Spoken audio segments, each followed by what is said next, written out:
Good. So yeah, I think we're going to get started. Welcome to our mental health module. My name's Matthew. I'm going to be the host for this evening. Just wanted to quickly introduce myself a little bit. I think most people probably know who I am who are joining in, but if you don't know who I am the pastor here at Westside Fellowship Church.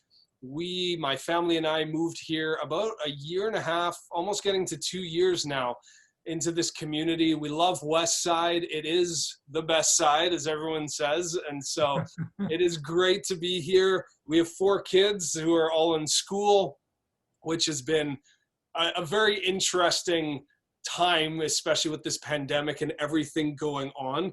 But it has been good, and we are really, really enjoying it. Tonight, as you know, we are going to be talking about mental health. And so just so you know, I am not an expert in this. I do have a master's degree, but it is focusing on ministry. I have taken some courses on relationships, mental health, anxiety, things like that, but I am by no means the expert. This evening today, we have an expert with us, and that is Wayne. Wayne, why don't you introduce yourself a little bit? Well, thanks, Matt. So, yeah, hopefully, first of all, I hope the accent is okay and everybody understands me well enough. So, in case people were wondering, I'm originally from South Africa. Our family also, we moved straight into BC when we came to Canada, and we just love Kamloops. So it's just such a privilege to be here. And part of being here, especially when you're an immigrant, you know, you want to serve the country, you want to bring something to the country when you come there because you get so much. So you want to give something back in return. And so for me, that was a bit of, always something in the back of my mind.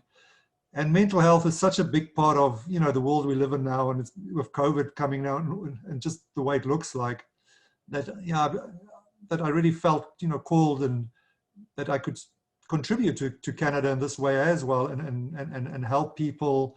It's been close to my heart. So it's just been a privilege being here. So I'm busy completing my master's in counseling. I've done all the coursework and all of those things. I'm busy with a practicum at the moment. And it's great. I've learned a lot as well through it. And it's just great to share a little bit of that. And just, it's also just awesome to see how much people can help themselves, if I can put it that way. So even with anxiety, as we look at it, one can sometimes feel that there's no hope or there's no way forward. This thing has been with me so long. But as soon as we sort of unravel it and peel the layers off it and understand some of those things, it's amazing, how the progress people can make. And so it's really encouraging. So hopefully that'll happen tonight as well. So I'm looking forward to it. Yeah. Yeah, oh, that's great. Great. Well, so it's so good to have you with us, Wayne. I know one aspect of putting on these sessions, this module, is also to try and remove that stigma from mental health. It is great to see in our society and our culture that slowly that stigma is being removed. We are talking a lot more about mental health, but it's still there. Even as we were getting ready for this module and preparing for it, we had people contacting us saying, well, I want to attend, but I don't want people to know that I'm attending. And so, yeah, there is still that stigma. It is hard. And so I do want to mention a few things about how tonight is going to be set up. First of all of our participants are muted and their video is turned off. And that is, again, to protect your anonymity. If you want to, you can also change your username so that those who are involved in this webinar don't even know who you are. However, it is going to be interactive in that we want to allow anyone and everyone to ask questions. And so the way that you can do that is through the chat function in Zoom. And so if you go to the bottom there is a chat box, and you should be able to chat with me as the host. And so if you have any questions, if there's anything that you want to ask or comment on, you can send your comments and questions to me, and then I will make sure that I ask Wayne throughout the duration of our conversation. There will be points that I might hold off with your question because I know it's going to relate to something later, or there might be times where Wayne will take a break and open things up for questions, and I'll be able to ask questions at that point.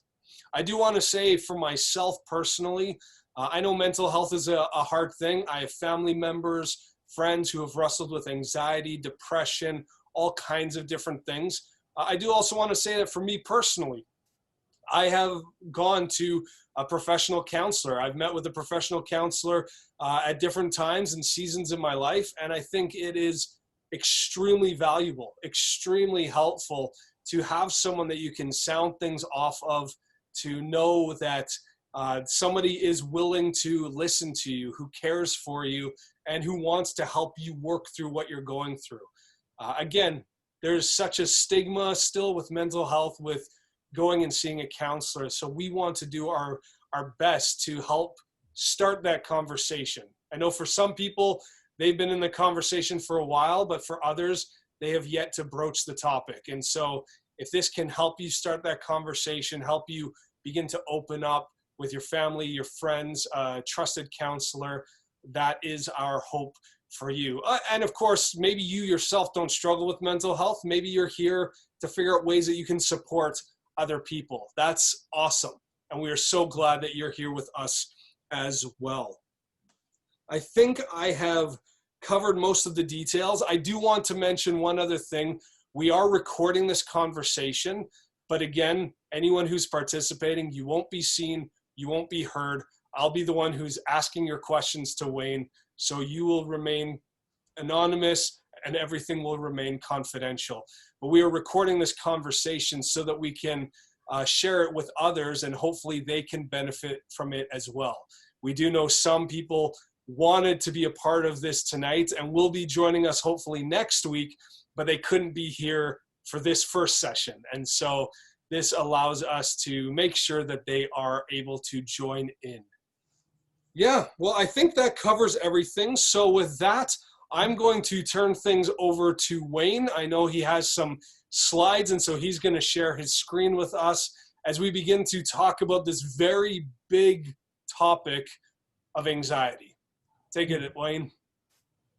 Thanks, Pastor Matt. I'm just going to share my screen quickly, and then hopefully that's okay. Maybe I'll just hear from Pastor Matt if that's good. Can you see it? Is that all good? I can see you. That looks great. Okay, great stuff. So yeah, we're going to speak a little bit about anxiety tonight. I'll touch on some various issues or various points, but there's a lot to talk about it, obviously. So just encourage you, to listen and hear what and find, and hopefully it is helpful. But also know that I can't cover everything, but hopefully, this will cover sort of the basics and give you a good understanding of anxiety and how that plays out. So you can see the first slide. I'm sort of starting with the brain, and I do this because anxiety is what happens in your brain, and it's a very biological process, if I can use that word. It's once you become anxious, especially, if you have a panic attack, or, you start feeling in your body, it's, you start tensing up, you feel your heart rate beating faster, we'll look at that a little bit later as well. It means that the brain has taken over. It's not you thinking certain things about what to do or how to react. It is the brain so almost goes on a mode that's automatic or an instinctual mode of dealing with this. And I just wanted to look at the brain and explain that a little bit, because I think it's important to realize that for your own anxiety, but even when you deal with other people's anxiety, to have a little bit of an idea of where it comes from and what's going on in the brain. So if you look at the slide, you'll see it's sort of got three different colors for the three different parts of the brain, main parts of the brain. So the blue part at the bottom is the reptilian brain.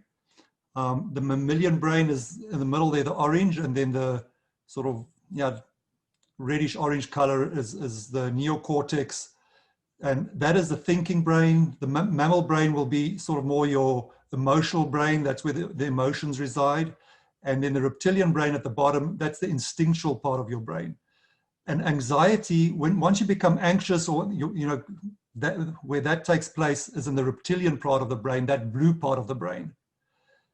Now it's interesting to notice, or to know as well, that the first part of your brain that actually develops is that blue part or the reptilian part of your brain. So as a baby, as a child, that is the part of your brain that develops. And then the mammalian brain, and then the sort of human, that neocortex, human brain, the thinking part of your brain develops later on. But anxiety, again, just remember it resides in that reptilian brain part of your mind. Again, so when anxiety kicks in, that reptilian brain activates and it actually switches off the other parts of your brain.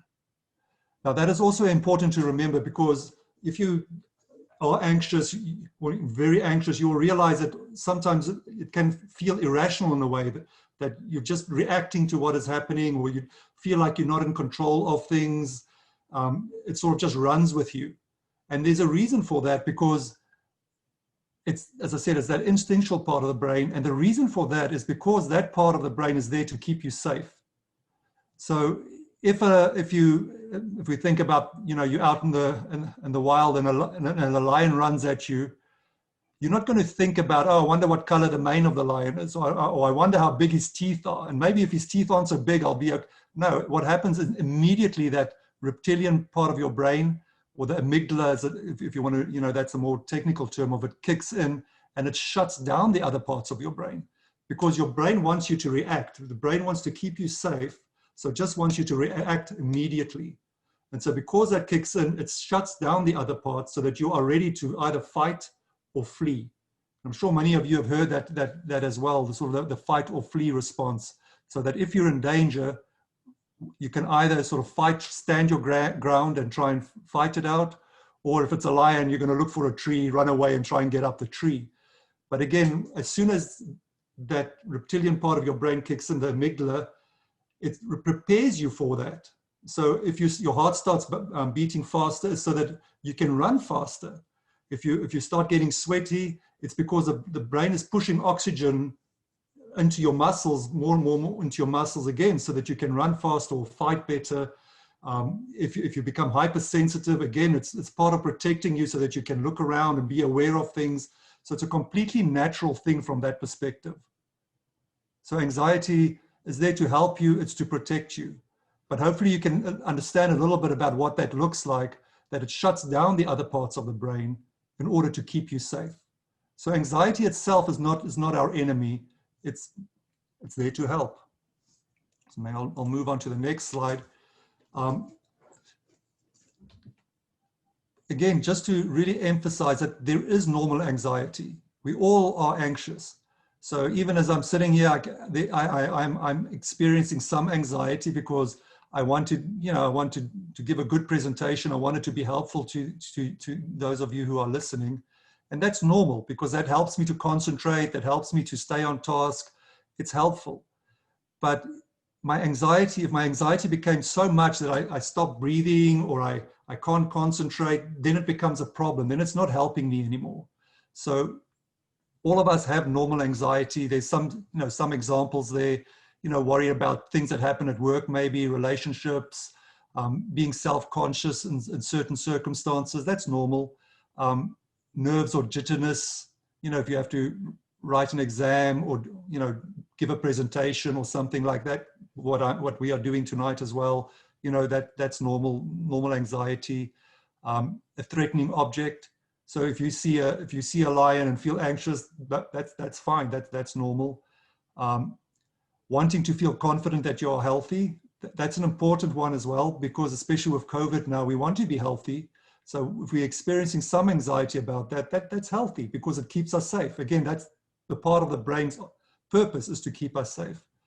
And then anxiety, sadness, or difficulty sleeping following a traumatic event. So again, if there's some trauma in our lives, it'll cause us some anxiety. And again, that is normal. We all do experience that.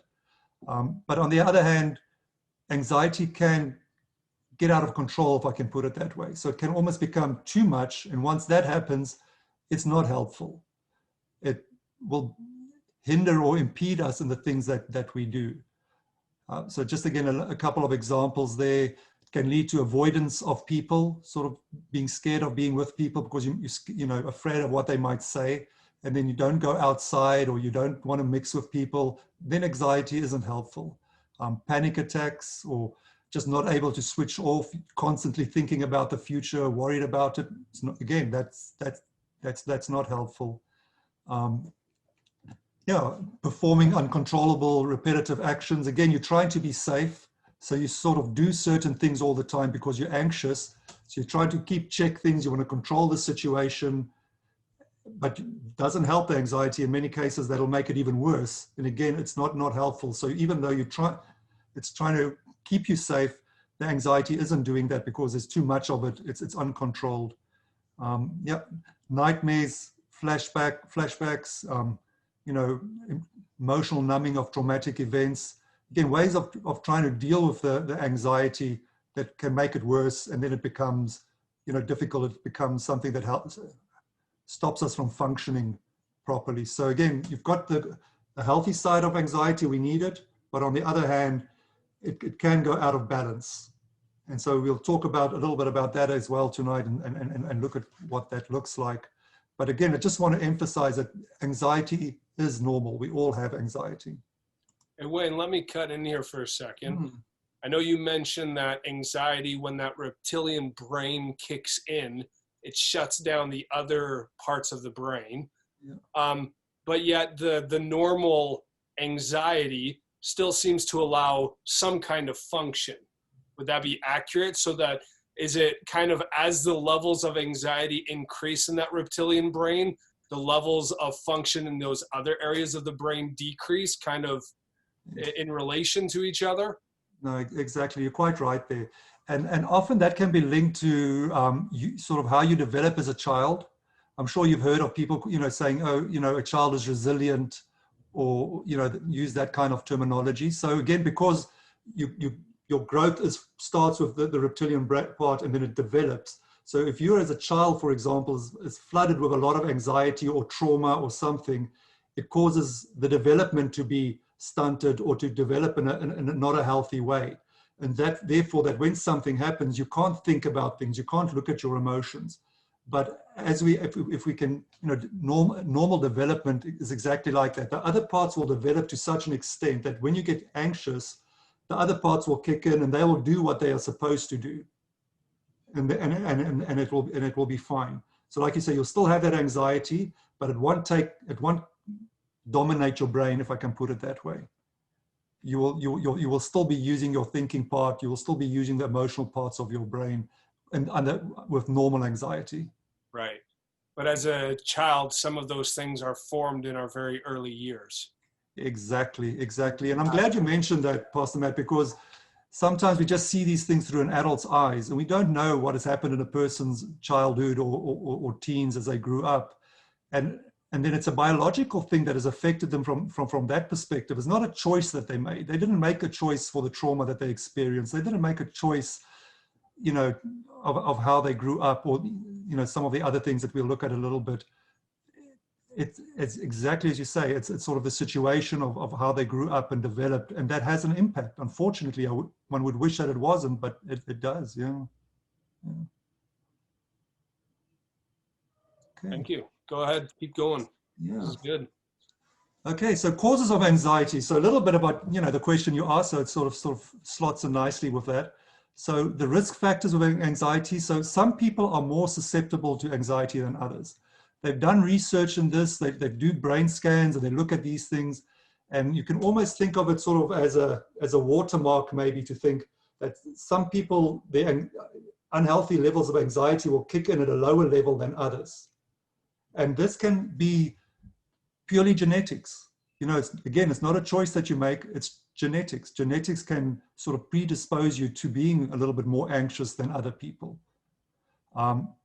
Family members as well, as you grow up, seeing how your parents deal with anxiety, sort of how that is modeled to you, that will also affect your own anxiety. So there's a good chance that if your parents were really anxious and struggle with anxiety, that you will also struggle with anxiety. It doesn't guarantee it, but there is a connection there as well. Increases in stress. Again, anxiety might go up in certain areas, but meantime, there's maybe lots of other things that are stressing you, and it sort of plays out in your anxiety. So in a way, you can look at that and say that, there's lots of things that's bothering you, and anxiety can almost be like a warning signal, or that little red light that goes on to tell you, you know, there's other things that I need to look at. It's not anxiety itself. It's just I've got so many different stresses that my ability to cope with these things are compromised, and therefore that sort of level of being able to handle anxiety has gone down, and therefore it affects me in a worse way. Exposure to physical, emotional trauma. Again, if you've dealt with a difficult situation, that is the death of a loved one, you know, abuse, you know, somebody physically attacked you, something like that, your brain takes that in because you were in a situation that it perceives as dangerous, and because it's a situation that you perceived as dangerous or that is dangerous, the amygdala takes over, that reptilian part of the brain takes over. So if that is not dealt with, if that is not worked through, that is the part of the brain that's going to try and protect you because it wants to keep you safe. So you've experienced trauma, but your brain wants to keep you safe. But if one is not careful, it can do so in a way that doesn't really serve you, but it's meant to help you, but it doesn't, unfortunately. So you know, trauma is a big cause of that. Unemployment and poverty, again, it's sort of the fear of the unknown, of what tomorrow brings. Anxiety often can be described as sort of being future looking, sort of looking at tomorrow, being scared of what might happen. Where depression often is more looked at, okay, what has happened in the past, and sort of looking at that and that affecting you, whereas anxiety is looking at the future and how that's going to play out. So unemployment and poverty is a huge, you know, cause of anxiety, because your future is unknown and it's dangerous. It feels dangerous because you need to pay your rent, you know, you need to eat, and then again, it's not safe. Amygdala kicks in and it starts working overtime if one is not careful. Drug abuse. Drug abuse, again, it's important because it's, as we talked about, you know, the brain, there's physical, biological things that go on in your brain. So it's not just the drug abuse itself, but it's that these drugs do certain things to, you know, your brain and how your brain works, and it affects it in certain ways, so that, you know, your neurological pathways might get affected in certain ways and things like that. And so it can cause you more anxiety. Medical conditions or disability. Again, that's a big one, because again, we want to be healthy. So if we are struggling with medical conditions, it's going to cause us anxiety, because being healthy, that means we feel safe, we feel comfortable, you know, we feel good about where we are going. But if we're struggling in those areas, again, we're not feeling safe, we're feeling doubtful about what the future might hold, and that can cause extra anxiety. So yeah, so that's some of the causes of anxiety. But what I find interesting about this list is that while a lot of people, when they think of mental health, they think of anxiety, it's very easy for us to think that there's something wrong with me, right? It's me. And in a way, I know there's some aspects, like you said, with genetics, a medical condition, drug abuse, you know, there are some aspects there, but there's a lot of aspects here that have nothing to do with me, my choices, anything like that. A lot of it also has to do with, you know, like you said, if as a child you're treated poorly by a family member, right? Physical or emotional trauma is not usually your choice.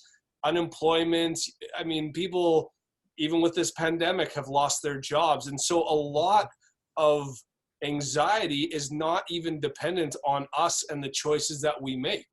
It's very much on our environment and what has also been done to us. Exactly. And what, you know, the comment you make about that is so important, because so often we will think about anxiety or even mental health and it'll become our identity. You know, it almost becomes who we are. But, you know, hopefully by looking at this and we'll show, and talking about it, we'll show that it's not who we are as human beings. It's not who you are. It might be something that you're struggling with, but it doesn't define who you are. You're not an, you know, so yeah, so exactly as you said, there's things that contribute to it, that sort of can cause it and things like that. But it's not anxiety is not a personality type, if I can put it that way. You know, it's not who you are. So, and I think with anything in mental health, it's always, you know, good to remember that for oneself, but even when, you know, family members or friends, people that one's dealing with, to sort of always sort of keep that in the back of the mind that, you know, there's so many factors that can be at play. Absolutely. Hey, just before you keep going, Wayne, I just wanted to remind everyone, if you want to ask any questions, if you move your mouse to the bottom of your Zoom screen, you'll see a little chat bubble. You can click on that, send your questions to me, and I will be able to ask Wayne on your behalf. So you can always, this is an interactive discussion, and you are a part of this conversation. That said, I think, Wayne, you're going to move into some of the signs and symptoms of anxiety. Exactly. Yeah, exactly. So let's look a little bit at, you know, what are the signs and symptoms of anxiety. So sort of break it up into a few different categories. So emotional system symptoms, when you find that you're sort of constantly worrying, it's almost like you can't switch off. You ruminate about things, you're constantly worrying about things. Again, think back about that picture of the brain we had. The amygdala is sort of taken over. It wants to keep you safe. So because it wants to keep you safe, it wants you to keep thinking about these things. You're constantly on alert. You know, you're looking out for the danger signs. You're trying to figure this out. So when you find yourself in that position where you're constantly worried about things, you're constantly thinking about what might happen, it's a good sign that, you know, that you're struggling with anxiety. Feeling like your anxiety is uncontrollable, that there's nothing you can do. Often what can happen is once you start becoming anxious, it becomes a vicious spiral almost. So that as soon as you become anxious about being anxious, because you don't want to be anxious. So you want to try to do things not to be anxious. And some of the things that we might do can actually cause us to be even more anxious. So again, it could be a real spiral and that feels uncontrollable. It's like almost like we're stuck and there's nothing we can do to get out of it. Intrusive thoughts about things that make you anxious. Again, a little bit about not being able to switch off. So you'll go for a walk, for example, you'll take your dog for a walk, which is a great thing. But as you walk, all these thoughts just keep coming into your mind. It's almost like you can't concentrate on, you know, the scenery or the walk or anything like that. These thoughts just keep coming into your mind. So, an inability to tolerate uncertainty. You need to know what's going to happen in the future. Again, it's like you're trying to control things. Your brain is trying to tell you, in order to be safe, you need to know what's going to happen. You're sort of looking around you, thinking about things, and you find it difficult to just sort of let things happen or let things play out. You need to control those things. If you find yourself in that position, yeah, then again, it's a sign that, you know, there's maybe struggling with anxiety. Behavioral symptoms. Again, behavioral symptoms is important because, again, as we looked at anxiety and the brain part, that instinctual part, it's not just something that stays in your mind that you think about. It affects your body as well. And this is really, really important to understand that. So an inability to relax. You know, you find yourself tensed up. Your shoulders are always sort of tense. You might find your chest is sort of always almost like, you know, tight. You're breathing, you're struggling with your breathing. These are things that you're feeling in your body, but it's because of, again, that part of the brain, you know, that amygdala, the reptilian part of your brain causes that. It's not that there's something wrong with you. It's not that your heart is failing you. It's the brain that's doing this because of the anxiety. Difficulty concentrating or focusing on things. Again, because the brain's trying to keep you safe. So it wants you to scan around, look at things that keeps you safe. So you find it difficult to concentrate because, you know, that part of the brain's taken over. Plus, once that, as we talked a little bit about it, if that amygdala, that instinctual part of the brain takes over, it shuts down some of those other parts of the brain. So if you can't think or you're finding it hard to concentrate, it's because that instinctual part of your brain has switched those areas off. Again, sort of a biological thing that takes place in your mind. Putting things off because you feel overwhelmed. Again, you're trying to keep yourself safe. So maybe you have to go to work. You've got, you know, there's something that you have to do that's causing you stress. You feel anxious about it. You're nervous about it. And then somebody might phone in sick and say, oh, I can't come in because I'm not feeling well. And they might not be feeling well because the anxiety, again, has, you know, affected their body, that they are stressed, their heart's pumping quickly. So they might be, completely truthful when they say that, but putting things off or feeling overwhelmed, again, it's a sign.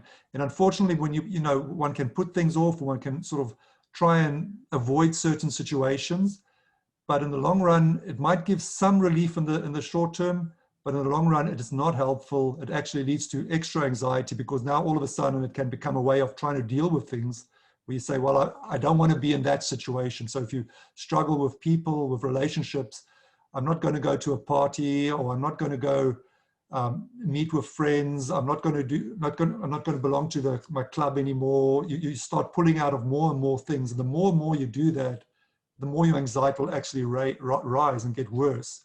It doesn't help. But if you sort of see that happening in your life, there's a chance that, that you're struggling with anxiety. Okay, so maybe move on to the next slide. Before you jump on, I just wanted to ask one question there. In some of those behavioral symptoms, some of that, are you able to go back the slide just so I can see them again? Oh, that's forward. Sorry. And there we go. There we go. That it's interesting, because that inability to relax, enjoy quiet time, or be by yourself. I mean, this might not be a popular notion today, but that sounds like a lot of people I know who are stuck on their phones and devices, who constantly need to be checking. And yet that idea of avoiding situations that make you anxious, I mean, we know that with a lot of high school students, and let's be honest, even with adults, there's a lot of harmful stuff and cyberbullying and all that kind of stuff on social media. It's almost like people can't stay off their devices, and yet when they go on their devices, it creates more stress and more anxiety. Is that maybe that destructive cycle that you were talking about?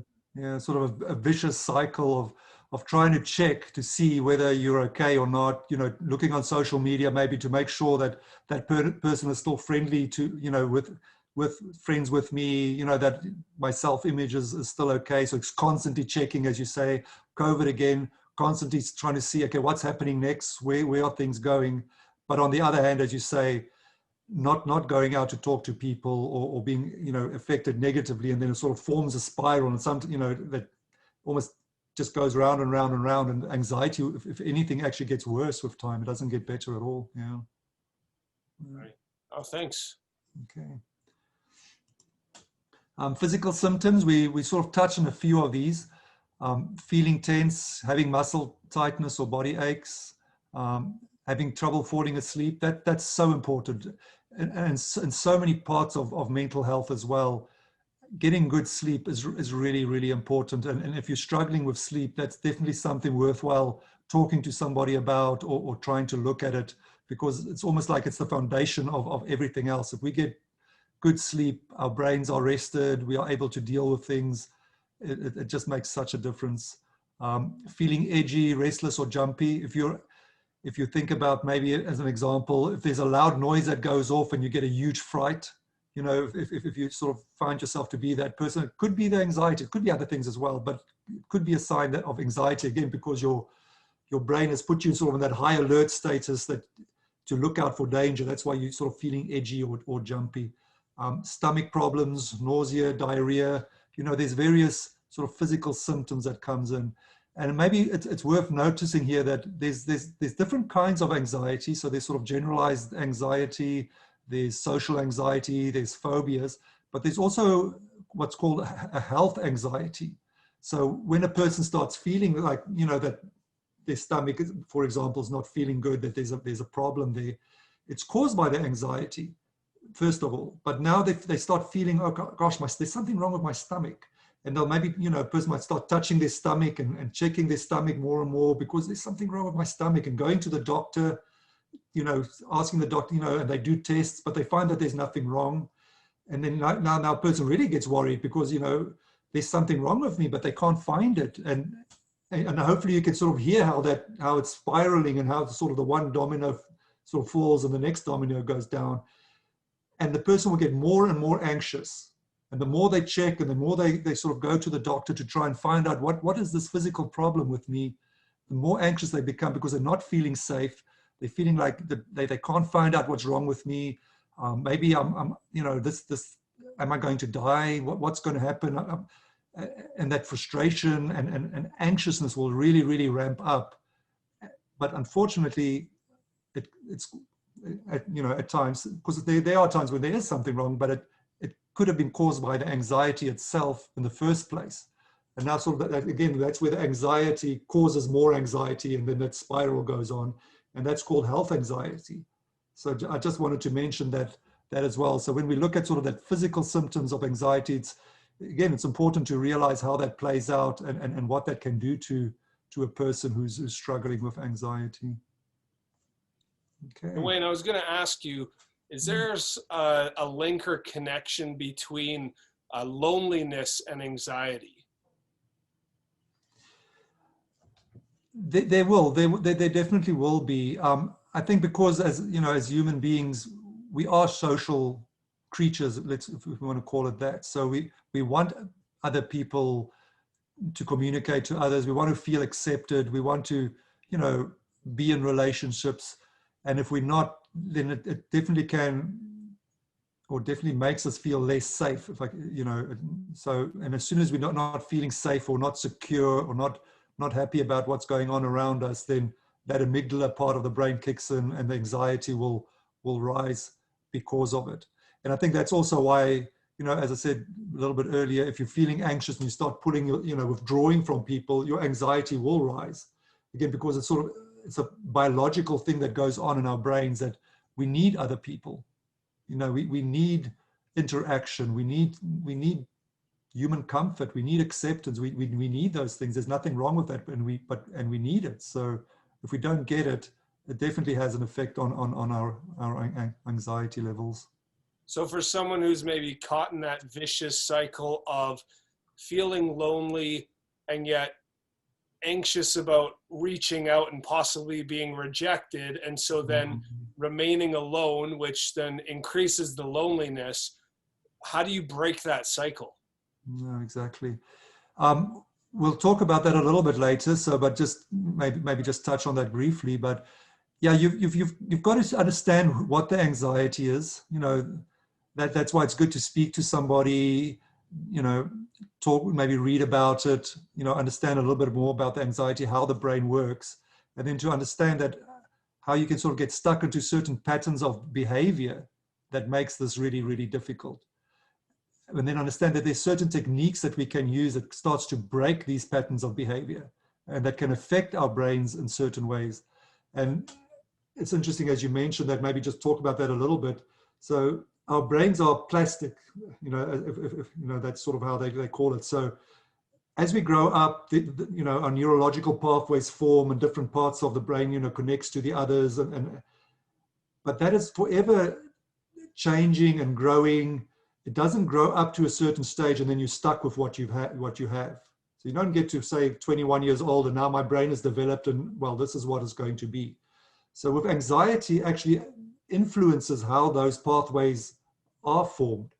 And that's why I said about patterns, but we can do things to start changing the way our brain works, changing those pathways. So there's certain exercises that we can do. There's certain techniques that we can use that can help us, help bring the brain, calm that part of the brain down, that it's not on high alert, so that we can start using the other parts of the brain. So there's definitely things that we can do, and our brain will actually physically change as we do those things.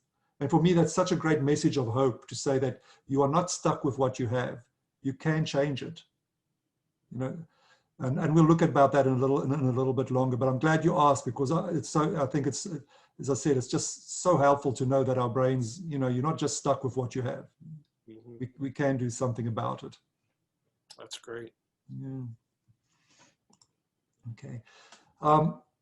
Look a little bit about medication, counseling, and then sort of a combination of the two. So if you go to your doctor and you explain to them that, you're struggling with anxiety, they can prescribe you some medication. So how this works, again, if we remember the first picture of the brain and the amygdala, that orange part.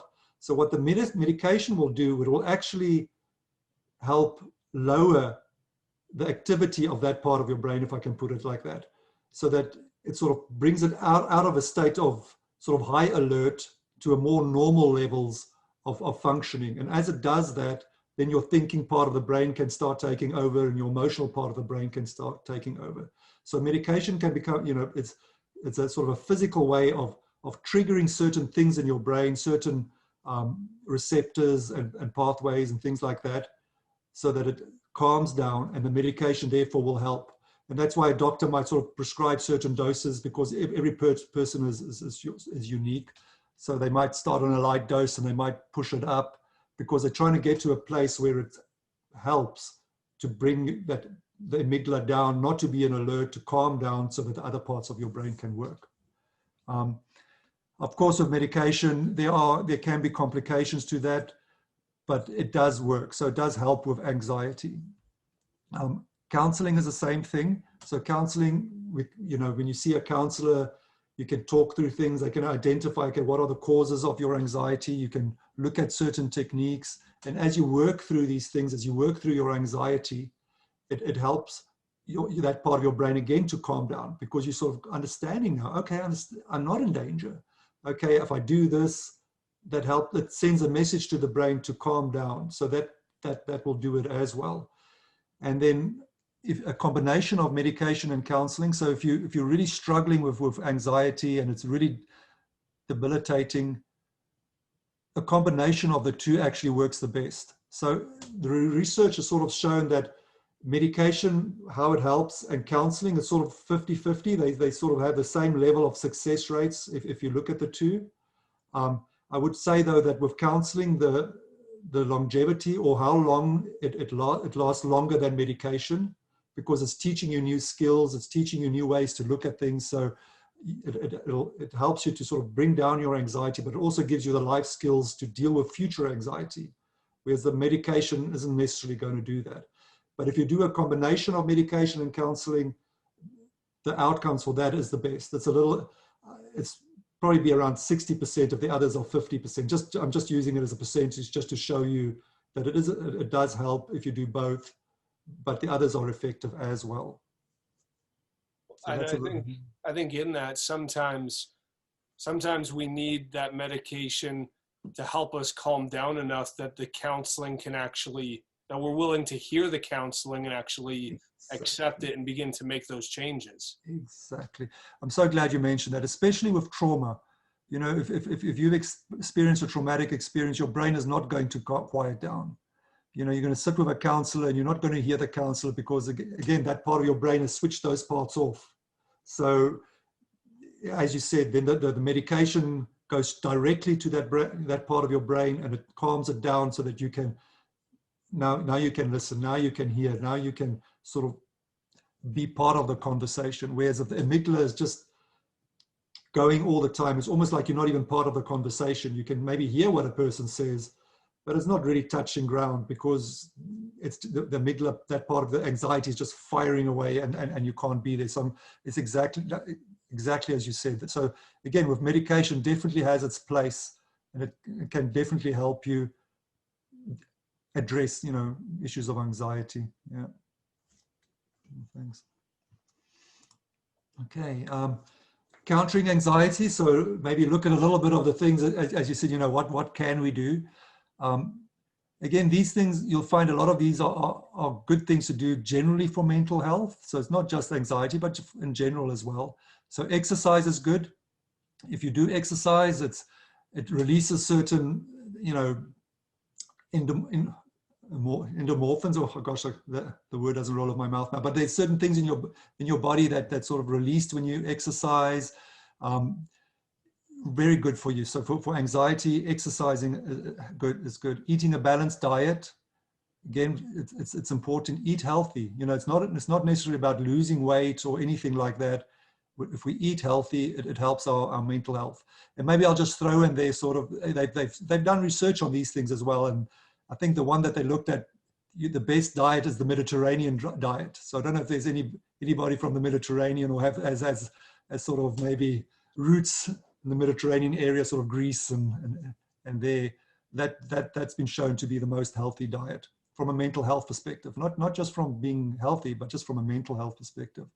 Limit That doesn't help alcohol. me because I don't like olives, but oh well. So find some other green stuff to throw in there. Limit alcohol and don't use drugs.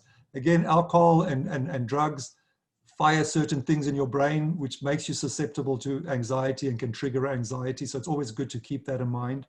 Sunlight, again, sunlight, when your skin feels sun on it, there's certain things that take place in your body, certain things that gets released in your brain as well that helps counter anxiety. So, sounds simple, but yep, it helps. Yeah, do your best instead of trying to be perfect. Often anxiety, there's a big cause of anxiety. We want to do the thing just right. We want everything to be perfect and we don't want any mistakes, but when we find ourselves doing that, we can become really anxious about things. So maybe that's a little bit about self-talk. If you find yourself in that situation, sort of talk to yourself a little bit and say, no, I'm going to try my best. I don't have to be perfect. And yeah, me and my wife, I've got a little bit of a thing that I normally tell myself. If we do something, I say, it's not Club Med. I'm not building this, or I'm not making this to reach a standard of Club Med, sort of the really fancy holiday resort, 5-star kind of thing. No, it's just to be functional. It's to help. So that's a bit of my self-talk. So, just telling yourself something that's meaningful to you to say, you know what, it doesn't have to be perfect. I'm here, I'm trying my best, and that's good enough. So yeah. Putting things in perspective is a little bit of the same. Again, when you look at things, maybe you panic about something, put it into perspective. Sort of just step back a little bit, look about what's going on, and think, okay, what's the chances of this really happening? And even if it does happen, what's the worst thing that can happen? Sort of talk it through, what the situation that's causing you anxiety, and put it into perspective. Finding out what triggers your anxiety is also really important. A simple thing as coffee might be, could be triggering your anxiety, something in your diet, but sort of find out what the stresses are. We'll talk about this a little bit when we talk about self-care, in our third presentation, but, find out what triggers you, know yourself, be curious about yourself, step back and, think about, if this situation happens, how do I deal with it? How do I cope with it? Then I want to talk a little bit about things that we can do. And it's a little bit, fits in exactly with what you asked me about, the person that's lonely, what can they do? So with anxiety, what happens is that we are often very sort of focused on the future, because it's a function of your human brain to keep you safe of something that could happen. It's not keeping you safe of what happened in the past, it's what could happen. So with anxiety, we often find that we're thinking of the future, our brain is in the future, we sort of always on the lookout, we want to solve things because of what might happen. But if we live in that space, it's not good for us, it's not healthy for us, it will just cause us to have more anxiety. So ideally what we want to do, we want to live in the present, we want to be in the present. So we want to tell the brain, don't worry about what's going to happen, look around you, sort of see what is really happening around you. You are not in danger. Appreciate the things that are around you. And by doing that, you're sending your brain a signal to say, it's okay. And then that orange part of your brain, the instinctual part of your brain sort of calms down and the other parts of the brain start working again and you'll feel better. You start thinking again and your anxiety will go down. So the 5, 4, 3, 2, 1 technique,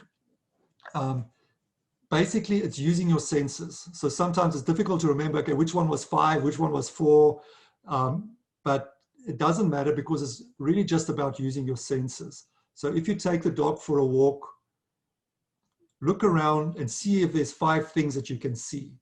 So maybe it's the grass, or maybe if you're walking next to the river, it's a river, it's clouds in the sky. Yeah, even as you look around you in your room now, you can look around and see if is there 5 things that you can see. And take your time because you want to slow things down as you do that. And then look at sort of 4 things that you can touch. And you can go to it. There's a pen on my desk. I can touch the pen. I can touch my shirt. If you're walking outside, maybe you can touch the grass or a leaf. Now look around at 4 things that you can touch. 3 things that you can hear. So If you sort of stay quiet, can you hear the cars outside rumbling? Maybe the air conditioner is humming a little bit. Maybe there's a radio in the background. Just take time. Find 3 things that you can hear. 2 things that you can smell. So I've got a cup of coffee here, so I can sort of smell that a little bit. But yeah, is there 2 things that you can smell? And then 1 thing that you can taste. And as you do that, and hopefully as you sort of went through that, as we talked about it, where was your mind? Your mind isn't in the future. It's not thinking about what can happen. Your mind's really slowed down, and you really looked around you at what's around you. And hopefully you experience that a little bit, a sort of a calmness that comes over you. And again, it's not a thing of you trying to be calm or thinking about it. You've done something else, but the effect of that is that it affects your brain in a certain way that helps you to feel calm. So if you're having difficulty with anxiety, try that. As we said, exercise is good. So if you take the dog for a walk, or if you're doing some exercises, do the 5, 4, 3, 2, 1. Even while you're driving, you can do that. Even in the morning when you wake up and you're brushing your teeth, you can sort of feel the bristles on your gums. You can smell the toothpaste. You can hear the whirring of the toothbrush, if that is what you use. Again, it just helps you to maybe start your day off by not thinking about what's going to happen, bring you into the present, bring you into the moment, and that will help that part of that brain to sort of calm down. You're safe, everything is okay, and that helps. And again, this is a process. It's like any exercise. If you want to run a 10-kilometer race, you don't just go to the race and run it. You want to start maybe by running a couple of kilometers, and then you run a few more in a couple of weeks, and it sort of builds up. So it can help you in the moment, but it's a healthy thing to try and do and make part of your lifestyle. And over time, as we talked about the brain being the plasticity of the brain, it can start changing the way that the neurons, the pathways are formed. And this does it. Might sound incredible, but this does that. Breathing is another important one. So with breathing, if you find yourself that you don't have enough time to do the 5, 4, 3, 2, 1, maybe the kids are screaming in the car or something like that, and you can just sort of do the breathing very quickly. And the breathing is you breathe in deeply through your nose for 3 seconds. And then you hold it there for 3 seconds. And then you sort of breathe through your mouth, almost like a sigh, for 3 seconds. And again, what that does, you're telling your brain, I don't have to breathe fast. I don't need the oxygen in my muscles. I can slow things down. Everything is okay. And that will help lower the anxiety. So if you find yourself in that situation, maybe at work or something, where you, maybe a quick thing to help you. But again, also practices at home, you can try and do that. I mentioned 3 seconds. Every person is different. Again, remember you're unique. If you can't do 3 seconds, it's less, it's fine. If you can do more, it's good. If you have asthma or something else where this causes you some anxiety, then don't use it. There's different techniques. Find a different technique. That's fine too. Yeah, so just some of the things that you can do that sort of counters anxiety. Okay. Helping a friend or loved one. I think this is so important because anxiety, and I think as you mentioned, Pastor Matt, it's like anxiety so often causes us to isolate ourselves or try and pull back from things because we want to be safe. So we don't want to put ourselves out there. We don't want to reach out to friends. We try to do it on our own. So even if, as we think about ourselves with anxiety, but thinking about friends and family and others, what can we do to help a friend or a loved one? Especially now that, as we understand a little bit more about it and we see that in them, what can we do? Learn about it. Hopefully tonight, as we spoke about the brain and how it triggers and how it's actually trying to help you. But because of certain factors, certain things that have happened perhaps in your life or was happening in your life, it's not helping you. It's actually, being a hindrance, if I can put it that way, but it's intended to help you originally. So anxiety is not a bad thing. So if a person is struggling with anxiety, it's not that it's something bad in their life. It's something that's meant to be there, meant to be useful, but it's got a little bit out of sync. it's out of control a little bit, or a lot, can be a lot as well. But understanding that, yeah, it's not the choice that they made. Have some compassion, empathy as we learn a little bit more about it. So learn about it and what it's about. And I think as we learn about that and talked about that tonight, and it's, as it says there, give them some support. So the support is, again, how do you help that person to calm down? How do you help that person to not be anxious? So say the person says, oh, I'm really anxious about work. So if you're going to keep speaking about work, for example, they're going to remain anxious. In some way, you've got to almost distract them from work and talk something else, or tell them, let's go for a walk, or let's go eat something. Trying to solve their problems that they are having at work is not going to be helpful. If anything, you're actually making it worse or making it harder for them. Hopefully that makes sense. So yeah, recognize and accept stressful periods. So again, if you've got people that are close to you or close friends, and you see that, gosh, they're being difficult today. I wonder why they're so difficult, and can't they do better? Or being a little bit critical to them about them. Again, maybe there's some other stresses that have happened into their life. Their level of being able to cope with anxiety is less than yours, perhaps. And because it's spiked them through that, so their anxiety has taken over. So even as you speak to them, and they don't seem to react, remember again, it's that part of the brain that is firing. So in some ways, they've lost control. They're struggling to bring it down as well. And so if you sort of don't understand that, or don't recognize that, and one's critical towards them, or sort of, yeah, it doesn't help the anxiety. And hopefully, as one understands, that there can be stressful periods, and what can be helpful within that, instead of sort of looking at them and thinking, oh gosh, there's something wrong. And one can look with empathy again and say, okay, how can I help during this? They're having a tough time. So, what is there that I can do? That's a really interesting one, because on the one hand, like you said, this is about how we can help people. But if we don't do a good job of putting ourselves in their shoes and understanding where they're coming from, if we do get involved rather than helping, we can actually raise their anxiety levels. Exactly. And so, I mean, you're going to get to it in the next point, it looks like, about being tolerant and supportive and non-judgmental, but just coming towards people with compassion and love, not to fix them or to just make everything better, but to actually come with that hope of understanding, I think is so key. Exactly. And as you mentioned, if you find yourself in that situation, or, especially with somebody that's close, maybe, partners or a married couple, that the one person is doing that, they're feeling anxious, and all of a sudden their stress levels are high, and they're irritable, and they sort of might be argumentative, or they're angry, they're very sensitive. And if the other person sort of shows them that, you're not safe, because the other person might say, I don't like this. Why are you doing this? What's your problem? They feel less secure. They feel less safe. The anxiety goes up.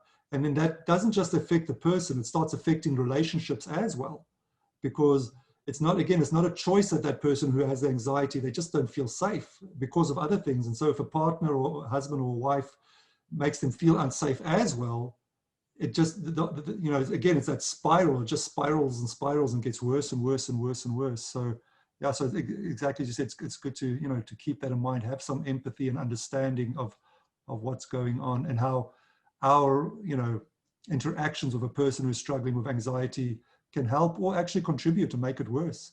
And not just for them, but for us as well. Everyone experiences anxiety differently. Again, as I said, so if we look back again about, trauma experienced during childhood, often what can happen with a person then is that their mind puts them on alert all the time. So the mind never switches off. They never feel safe, because, especially when this happens as a child, because as a child, you really rely on caregiver relationships. You rely on other people for your safety, because you're a child. You can't take care of yourself. So you rely on other people. And if that doesn't happen and something happens to you and you're not feeling safe, even as an adult, you'll find yourself often, you can find yourself that you can never switch off. It's called, you're hyper vigilant, or you're constantly on the alert, looking out for things. It's because of what happened during youth, because, or as a child, because you didn't feel safe then. You should have, you should have been taken care of, but you weren't. And so the brain just keeps you on alert because it doesn't want you to go into that situation because of the trauma and the bad memories and everything that is connected to that. So again, anxiety really affects people differently. Different experiences, an accident, a car accident can trigger that. The loss of a loved one, can trigger that. So yeah. Be encouraging and don't get discouraged. Hopefully that makes sense as well. Give praise for even small accomplishments. Stay positive. What does that do? Again, it shows the other person that they're safe. Or if you do it to yourself, if you look around every day and you look at the good things, you look at the things that went well, your self-talk, you're talking to your brain, you're telling yourself you're safe, things are okay. If you do that for another person, you're communicating to them that they're not in danger, everything is okay, encourage them, and then the anxiety will go down. As the anxiety goes down, the emotional parts of the brain and the thinking part of the brain starts kicking in, and then the whole thing changes. Talk to someone. Being consistently supportive can be difficult. So make sure you have someone to talk to. So, speak to your family members, a friend, a counselor. Don't try and carry this by yourself. Find help. It's difficult for anxiety just to go away by itself. Find help, talk to somebody about it. And that might be the hardest step that you take. Sometimes the hardest step is just to reach out to somebody, because once we've reached out to somebody, asked for help, then it becomes a little bit easier. Somebody else is in your life, you're talking to somebody. Often that first step can be the hardest. So yeah, reaching out, talking to someone is really important. I really want to encourage you in that. You don't have to walk this path alone. If anxiety is affecting your life to a degree that it's impacting how you function, you don't have to stay in that place. You can come out of it. As I said, the brain changes, talk to somebody, these different things that people can do and you can do. So yeah, reach out. So finally, maybe just look a little bit at anxiety and COVID. There's a lot of anxiety in the moment that goes on because of COVID. Hopefully, as we talk tonight, you'll get a little bit of an idea of why that happens. Again, because we're so constantly barraged by COVID, and it's like we don't know what's going to happen. Was it made in a laboratory? Did it come from the markets? Breathing it? Is it a droplet? Is it airborne? The numbers, the statistics, all of these things. It's just a bombardment of these things. And as we sort of get these things, again, that orange part of the brain is you're hearing it's not safe, and it isn't safe. If we get COVID, it's not safe. So you want to be, we don't want that. And the brain, again, is going to try and keep you safe. So the more we hear about it and deal with it, it's going to impact our levels of anxiety. So yeah, little things of that we can do. Media distancing, as I talked about it. If you find yourself constantly on your phone checking, constantly, looking at news about what's going on, maybe try and sort of say, okay, maybe once a day I'll check, or maybe twice a day I'll check. Sort of compartmentalize a little bit to say, okay, I'll check because I need to know for sure, but I'm not going to do that through the whole day. I'll set some time apart during the day. I'll check, and once I've done it, I'm done. I know what's happening. I can check again tomorrow, or I can do it maybe once a week, or whatever works for you. Sort of look at some media distancing. Do not engage with worry. So again, that thing of it's the future, what might happen. Careful of that spiral. So as you sort of start getting worried about it, maybe you'll have a cough. Now all of a sudden you think, oh gosh, I've got COVID. Oh gosh, now I'm start looking. Okay, is my nose running, or do I have a fever? Do I have? And I'm just using these as an example because again, there's the healthy part of it. But if you find yourself in that spiral, try and disengage yourself from that. So don't engage with worry. focus on present odds. Again, like even as we are here in Kamloops, what are the odds of getting it?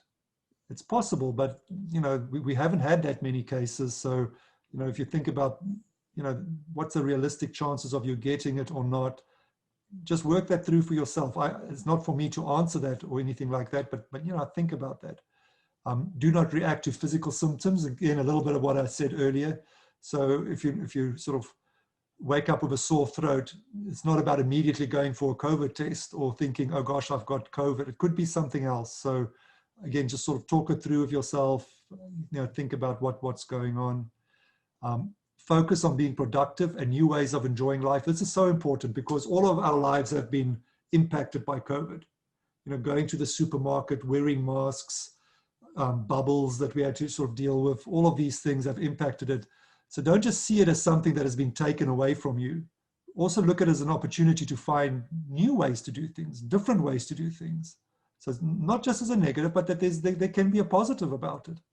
So even as we talk tonight, we can, we're on Zoom, we're talking, it's more accessible, it's easier to become part of these meetings. And COVID has contributed to that in some sense, that we're using the technology more. So maybe there's some other things that you can use that will focus on that can be productive and bring new ways of enjoying things. Engage in stress reduction activities. So do the exercises, even if it's at home, something that you can do at home. It can be baking a nice meal. It could be reading a book. Whatever. Again, as every one of us is unique. So whatever helps you to sort of reduce stress, do that. Use that. Do not go beyond CDC guidelines. So again, there are professionals who are looking at these things. They are also still learning, so we can't expect perfection from them. They might make mistakes, or they might say things and then change as they learn. But at the end of the day, they're in the best position to inform us about these things. We are not in a laboratory. We don't have the information available to us that they do. So, if they say do certain things, be content with that and say, okay, these are the experts and I can trust them, or I'm willing to follow them. So don't wash your hands, for example, 100 times a day, or never take off the mask or anything, things like that. So just sort of keep that in mind. Preserve some sense of normalcy.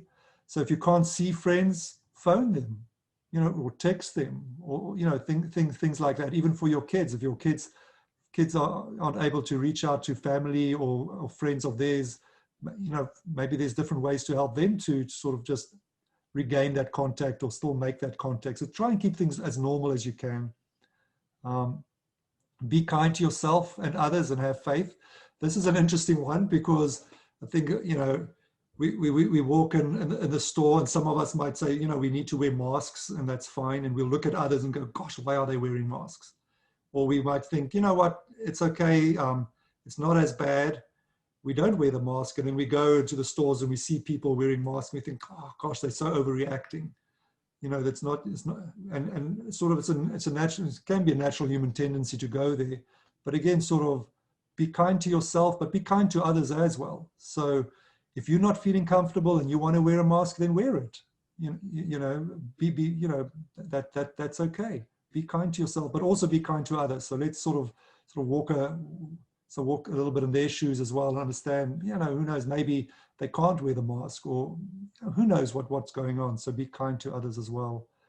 And again, if you find that this is really impacting you, that your anxiety levels are going really through the roof, you're feeling sad all the time, maybe even starting to become depressed because of things, the anxiety also is out of control, reach out to your doctor. It starts with that, speak to your family physician. That's a good place to start. If there's, again, family, friends that you can talk to, counseling, there's counseling available, that can just talk through things and help you deal with these things. Then, don't try and just do it on your own. With anxiety, that very seldomly works. If anything, it just becomes worse and worse, and our anxiety will get higher and higher and higher. So yeah, I'll end it with that. My last slide there is sort of the questions bit. So if there's any questions, or that maybe Pastor Matt has, we can maybe look at those. Yeah, that's great. Actually, do you want to turn off the PowerPoint I'll presentation and do. then people might be able to see us better? Here we go. Awesome. Yeah, again, if you have questions, please throw them into the chat and I will direct those towards Wayne.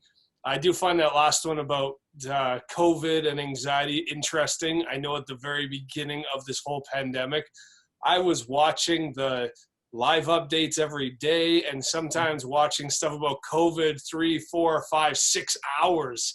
And it was amazing how I'm not usually an anxious guy and I was on edge. I was just like losing my mind while even trying to wrestle through what does this all mean for our church. And so, yeah, just a crazy, crazy time. And I had to put a lot of those things into practice. I'm thankful for people like yourself, Wayne, and others who would post things like, hey, it's okay to distance yourself from the media. Check things out once a day or once every 2 or 3 days. Things aren't changing as fast as they were at the beginning. Big thing for me was learning to have fun again, finding something that I enjoyed, like baking or reading a book, going for a hike, getting some exercise, those kinds of things. So that's great. Yeah, at this point, I mean, unless I'm missing something, I'm not seeing any other questions. Wayne, you did an awesome job, very detailed, very thorough explanation of anxiety. So thank you so, so much. And thank you everyone for joining us. We're not going to drag this out. Number of people saying thank you. So awesome to you, Wayne. Really appreciate you. Again, everyone, thank you so much for joining us. Just to remind you, you are also invited to join us next week, Thursday, October 1st, 6:30 again. If you are interested, you can definitely, again, email us at info@westsidefellowship.ca to get the new link for next week. And we will be looking at and talking about the topic of depression, which is also another very big topic with, I know most people nowadays, I think there's basically saying statistically everyone either has depression or knows somebody who's wrestling with depression. And so even as Wayne alluded to, depression is more looking into the past and allowing things in our past to hold us back, to drag us down. And so rather than anxiety and looking to the future, next week we're going to look to the past. Again, thank you so much for joining us, and we will see you hopefully next week. See you then. Bye, everyone. Thanks very much. Thanks. Bye-bye.